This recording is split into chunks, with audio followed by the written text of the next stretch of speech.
Are we okay? We got to fucking... We've got to do the fucking shit that we for fucking drug abuse. No!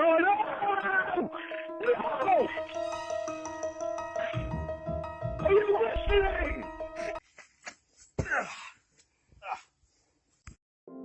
Today we're going to be talking about why Lorne kind of stays where he is. A little more direct. We're going to pinpoint it. That word he learned at one of his classes that he told Jamie, you're always pinpointing what I do wrong. How about just pointing out? One more thing. Proof that he's an 87. When he leaves a voicemail for Ramona, he says, if people are sleeping, you got a perfect chance to call me. And instead of saying, if people are awake, he said, if people are not sleeping, you got a perfect chance to call me. He doesn't understand the opposite of anything, which may be part of his problem. He doesn't understand there's an opposite to hitting rock bottom. I will share with you a story, and I'll keep it short. I know you don't come here to listen to me talk about myself, but this is important. This is part of the reason I got my degree in psychology, because I was having so many personal issues. I was having problems just dealing with stress and dealing with the challenges I was facing. In 2013, my mom died. My mom was kind of the glue that held the family together. And I found out later she was kind of the glue that held my relationship with my ex together. The stress of my mother dying and my father just being lost, it was too much. And at that time, I had just gotten the job I had wanted for a long time. I'd applied for many of them, but this is the one I wanted, and I got it. It was awesome. What I didn't know was at that job, there was a guy who'd been working there for 27 years in the section I was going to be managing. And that manager position managed pretty much all of the changes for the information technology. Approval, disapproval, high five, low five. Long story short, the first words that came out of this guy's mouth were, when I found out you got my position, I was livid. First of all, he called it his position. Then he told me he was livid. Not welcome aboard, how you doing? So shortly after, my ex and I had a small blow up, but it was kind of the pinnacle of everything that sucked. She asked me, did I want a divorce? Now, I did not. Not really. I wanted to be with my children, but I knew how unhappy we were, and I didn't want my children to see it, so I didn't stay together for the kids. Looking back, all the years of being with my daughter, she'll never hear this, so I don't think my son will ever hear this either. But it was hard. So what I didn't know was, and I'll keep this to the point, this guy and another guy who tried to punk me out, I guess, in front of everyone, who I shut down with facts. Everyone was like, oh, okay. All right, thanks, Sean. This guy, he never let it go. So what the guy underneath me would do, he was my right hand. He was the hand of the king. I was trusting him. He would schedule a meeting with this guy on my behalf. And what I didn't know was they were counting it as if I didn't show up to the meeting. So they went to my boss, and they were telling me a bunch of crap about this, about that. Well, the long and short of it was, by the time 6 months is what the probation is when you get a new position. What I didn't know, this guy, under the guise of helping me, went to my boss and asked, well, I was wondering if we could extend his probation because I don't think he got a fair shot. I deserve a fair shot. I don't think he got a fair shot. Now imagine that. One of the people you manage is doing all of this. So my boss asked me, why are you missing meetings? I said, I'm not missing meetings. I have no idea what you're talking about. So right as my probation is about up, I find out all of the stuff this guy had been doing, and it was much more. But during that time, I had no idea. So, like a weakling, instead of handling my issues, not being able to see my kids as much, not being able to handle the stress, I went to a bridge in downtown. And I climbed not just onto the bridge, but onto the very top of the bridge. And I jumped off twice. The first time, I just got wet. My body hurt a little bit. The second time, I dislocated my shoulder. And I don't know what it was, but when I came up out of the water, I'm like, what the fuck are you doing, Sean? So I had hit rock fucking bottom. And when you hit rock bottom, The smallest things tend to send you over the edge. We talked about Lorne. I know I just transitioned from, hey, I tried to kill myself to this. But again, my kids will never listen to this. I'm sure my daughter doesn't even know I have a YouTube channel. I'd like to keep it that way. But Lorne, he would never hit that place because he doesn't know what rock bottom is. We briefly touched on the fact that his measuring stick is very low. He wouldn't understand, hey man, I am at the bottom. I am scraping the bottom of the barrel here. I need to change my life. He's a sustainer. He just wants to maintain the status quo no matter what it is. Because think about it, in your life, changing a job position, getting divorced and finding someone else to be with, all of that is changing the status quo. People stay together because it's all they've known. And they're unhappy.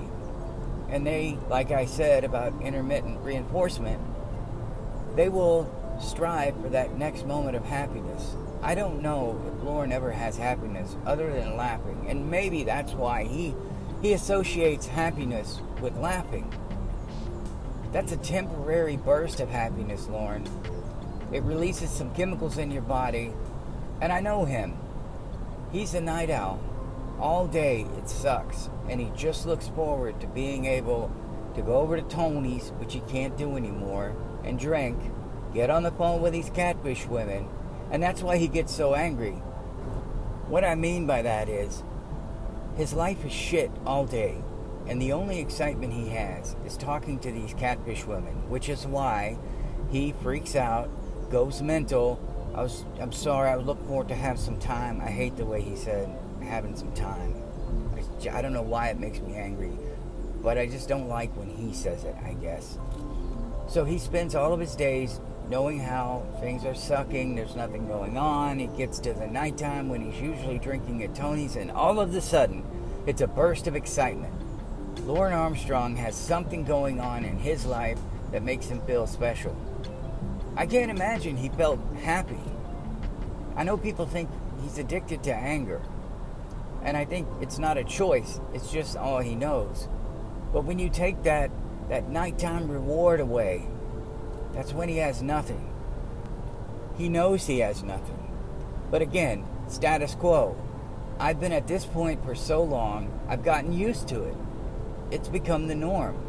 Some people, I've been in debt for so long, it's become the norm, and now I'm just managing that.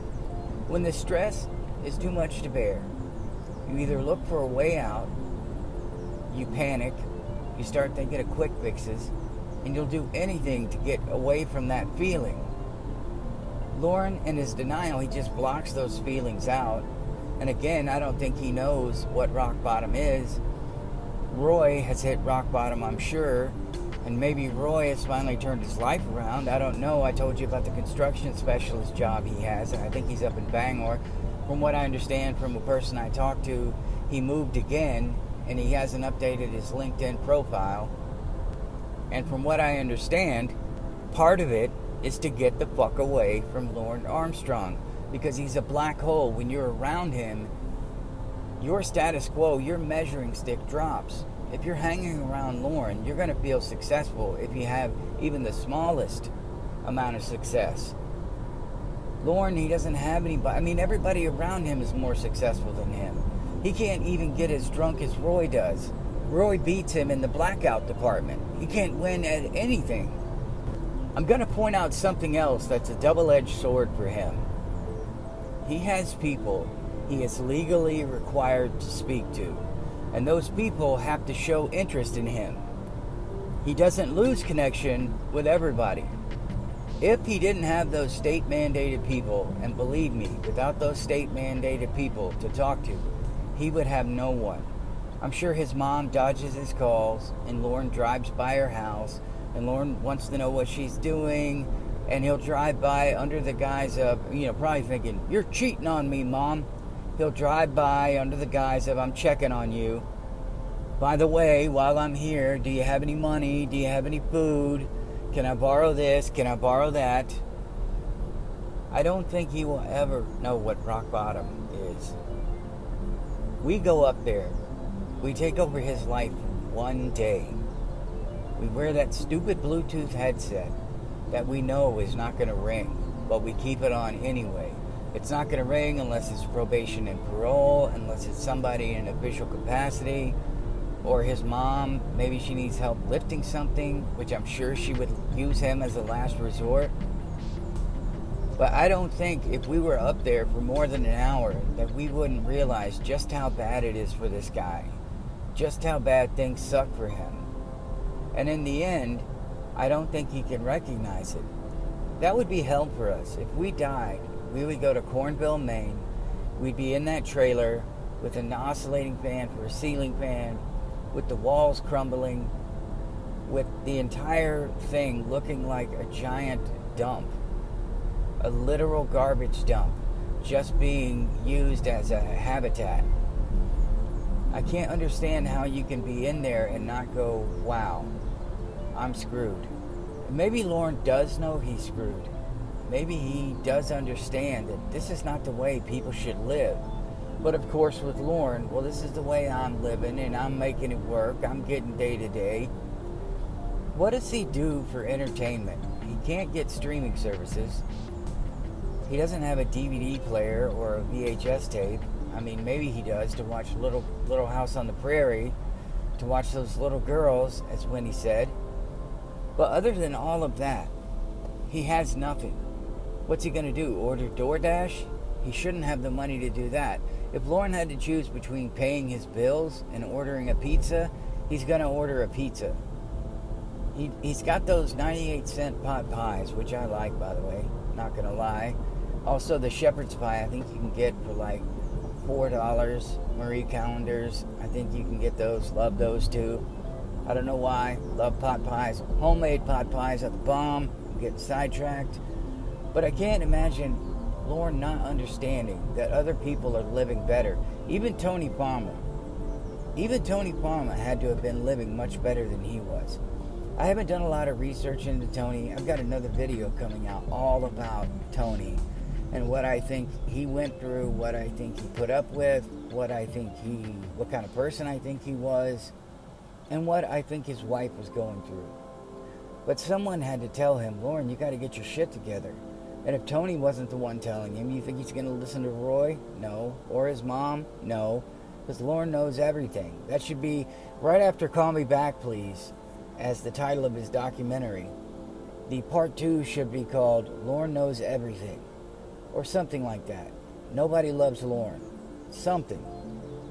It should be about a guy who has somebody brought in to say, hey, this is not okay, Lorne. Not really like a life coach per se, but maybe somebody who can sit him down and try to explain, dude, let me show you. Come with me and I will show you what it's like to live in a real house, to live with people who care about you. Let me show you what friends are supposed to be like. Do you see any of these people as alcoholics? No. And I think Jamie Amy's gone. At least as far as I know, the robot's gone. So I think Lorne is going to turn back into an alcoholic. I don't know if he has the money to, but I think he'll go back to drinking. I think he prayed to God that Jamie Amy was going to come down and visit him because he had stopped drinking. And of course he blamed all of his behavior on drinking. And yes, do I think he contributed to it? Yes, I do. But Lorne made those choices, and he made the choice to drink. And all of his choices have led him to this trailer failure. And he can't escape it. It's become the status quo. It's become what he's accepted as reality. He wouldn't know a new status quo until someone gave him goals to hit. He has no goals. He has nothing to aim for. Aim high? Nah, it's aim low. If Lorne lived with somebody who was into drugs, I don't know if he'd take those drugs. I think he would feel he was better than they were. But I think the first time he got a hit of heroin, that would be it. He would be high all the time. He wouldn't have to think about anything. He could use it as an excuse. Oh, I'm too high to go out and look for a job. Or my behavior is because I'm on heroin or whatever else it was. I don't think Lorne will ever change. I think he's going to die in that trailer. I think he's going to struggle for the rest of his life. And I don't think he's ever going to find a mate. And I know you guys don't either. I don't think he's going to find anybody that would be stupid enough to live with him to split the cost with that trailer.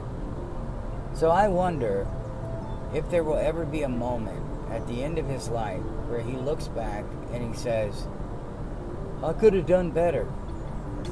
Or will he blame everything on his siblings and food and NBC and Chris Hansen and Xavier and these catfish women? He made all of those choices. He put himself in this position. His measuring stick is low, and I don't think he will ever hit rock bottom because he's already below ground. Those are just my thoughts on this long trip. I love you guys. Have a good rest of the weekend.